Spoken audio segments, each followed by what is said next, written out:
In case you are joining us for this segment, good morning and welcome to Breakfast Extra. Today on Big Report, we're turning our spotlight to one of Nigeria's most fascinating cultural celebrations, the Eyo Festival 2025.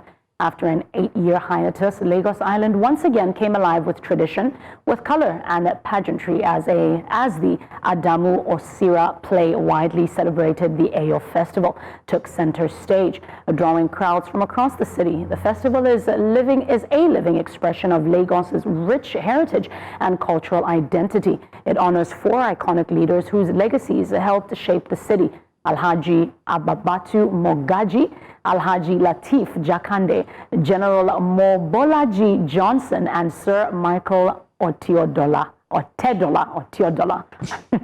right, Idam, yay, you go. In any case, the festival spectacle is unmistakable. It's tall, white-clad masquerades parading through Lagos streets, each adorned with colorful hats that signify their group, lineage, and also history. Spectators gather to witness this grand procession, but the celebration carries rules rooted in respect and tradition. Spectators are expected to remove shoes, hats, and even glasses as a mark of reverence when an Eyo passes. And this morning, we're joined by our correspondent, Victor Mbadike, who was there on ground and he's been following he followed the entire procession through yesterday and brings us the heart of the festivities. Mbadike, you are welcome. It's also very interesting that you speak very fluent Yoruba, so you were not in any way, shape, or form outside the ordinary. It seemed like your habitat from yesterday. But tell us about the Eyo Festival. After 8 years, it's come back. What was so grand about yesterday's processions? Well, that's their own Christmas Day. First of all, good morning to you guys, and happy Sunday, of course. You guys have to drag me from church to do this, but that's fine. Over the years, as a matter of fact, yesterday was the first time I was ever going to, be face-to-face with Eyo masquerades. The only time I actually started were in the pages of textbooks back in secondary school. So it was exciting for me to see them for the first time and see how it looks like. Do not forget, just like in a masquerade earlier, it's the Eyo masquerades is believed to be ancestral spirits, that guide their leaders to the afterlife, whether you're a king or a chief or ex-governor, as long as you've, contributed in no small measure to the growth and development of the states, they always come out from time to time to celebrate and, accompany them to the afterlife. And that's what the Eyo masquerade is all about. The festival is all about.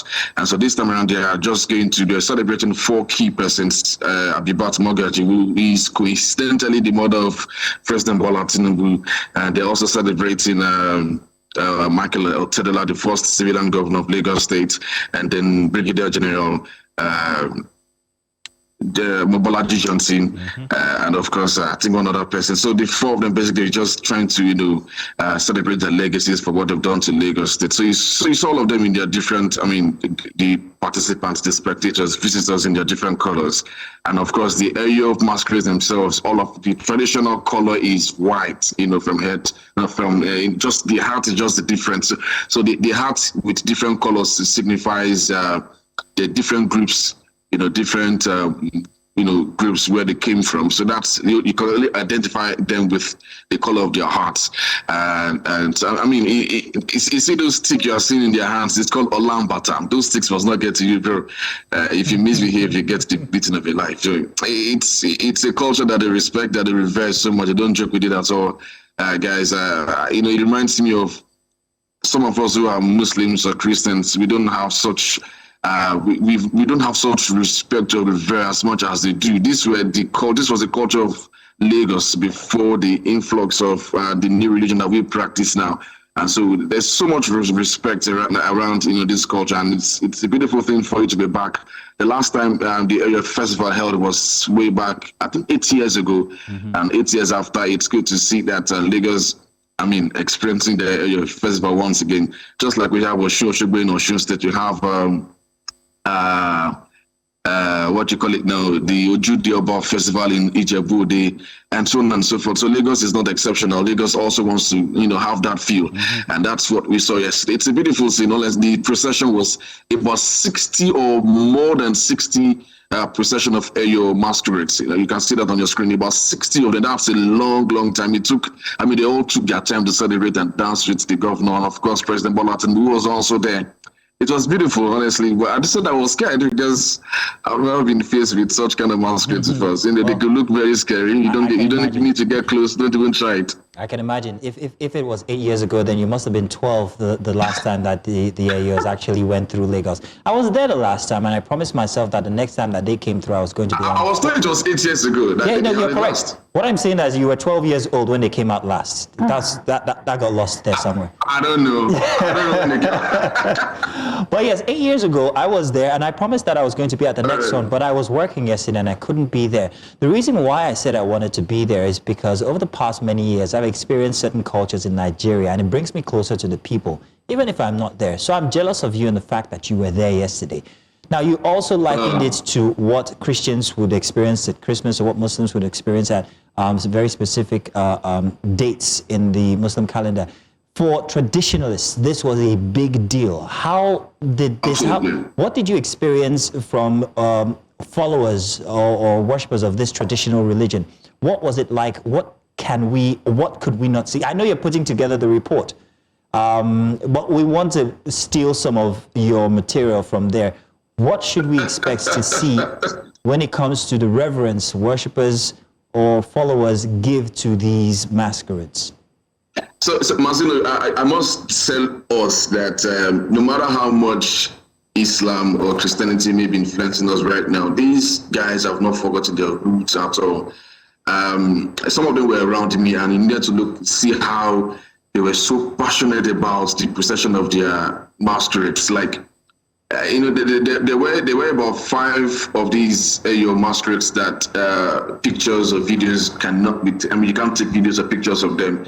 So you see the way they were protecting their deities, because each of these procession, there is usually a deity or a chief priest in the middle of that procession. You cannot take pictures, you cannot take videos, otherwise they could harm you or something. So you look at the people around me who was, the joy was, you could feel it, you could, when you say the joy was so thick you could cut it with a knife. And I was wondering, what is so special about this thing? I mean, maybe because I've not seen it before, but even in the Christendom or in the Islamic, I don't think we have this kind of joy, basically. I don't think so.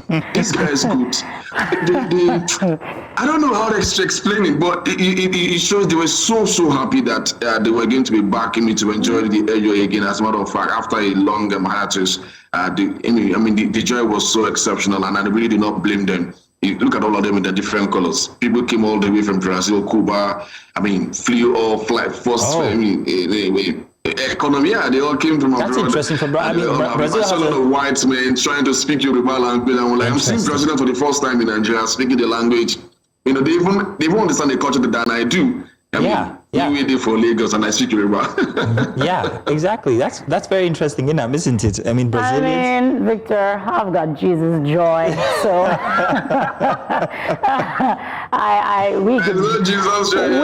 we definitely get drunk in the Holy Ghost, sir. But Victor, and here she is on a Sunday morning. I understand. So Victor, Master, you needed to be there. They will humble you. You will calm down. You will learn culture. Jesus joy in my heart. Victor, my question to you is, especially because this year it took place in December, I want to talk about the economic advantages for Lagos and Nigeria. Can you take me through that briefly? Well, that was yesterday was an opportunity for a lot of businessmen and women to spread their wares, make adverts of what they sell. And it's I appreciate the fact that a lot of persons who have that business acumen took advantage of the Eyo Festival, and it was a huge opportunity for a lot of persons to make money. Yes, indeed, TBS is quite large, so there's nothing you want to get that you won't get. While some are just busy doing their business, others were busy filling their masquerades and enjoy. So it was basically for those who want to make money, they had all the access to do that. The organizers give them such freedom to sell, make space for them to do whatever they want to do. But do you think the government? Do you think the Lagos State government took advantage of this adequately? I'm asking because Dirty December didn't quite hit like it used to. And I'm wondering whether these kinds of occasions or events should be what we're looking at more. If it can target economy and especially that you spoke about people thronging in from Brazil and Cuba. This is a big deal. I don't know how we can convince them to make it a yearly thing, but what do you think about the... This is a very good question. So, the event was supposed to start sometime around 10 or 10:30. It didn't start until probably 1 or 2. So I asked questions as to, I'm seeing a lot of empty spaces, empty, stadium or seats. What's going on? Why aren't we having something that looks like Ojidioba Festival, for instance, or the one they have in Oyo? So why is it a little scanty, and here and there? And what they explained to me, they are not used to this kind of festival in this magnitude of volume, because it's not something done yearly. You can't compare that to what you have in Djibouti, in the state, for instance.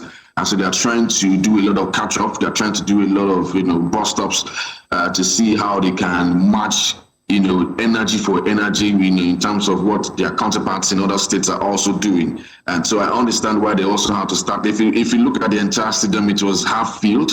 So let's give them some time. I'm pretty sure that with time, they will also begin to compete with their other counterparts from other states. And do not forget that the original essence of the Eyo masquerades, they only come out when prominent persons pass on, when very, very key persons in the states, passes away. And so they only come out to accompany them to their afterlife, because especially for those who have done a whole lot for Lagos. They look at Lateef Jakande, for instance, the former governor of the state. Looking at the enormous contributions the man brought to Lagos, the Eyo Festival yesterday was to celebrate him and say thank you for what you've done. So they don't do that yearly, unlike other places where they may not have specific reasons or purpose for their own ceremony. So the Eyo Festival is really, really unique on its own. We don't know whether they will keep doing it every year, but I do know that the last, like I said, was 8 years ago. 8 years after, maybe the governor, depending on who the governor is, he might decide to do it every year, whether anybody passes on or not. The most important thing is his culture is observed, Masino. Well, Mbadike, thank you very much. We put your knowledge of Lagos to the test yesterday, and you came out with flying colors. Thank you very much for representing News Central and bringing us that report. Thank you so much, guys. That report's going to be... Jesus joy. Enjoy yourself. God bless you. God bless you, Victor. Victor, thank you very much for being on Breakfast Extra. Guys, thank you so much, guys. Enjoy. Right, yeah.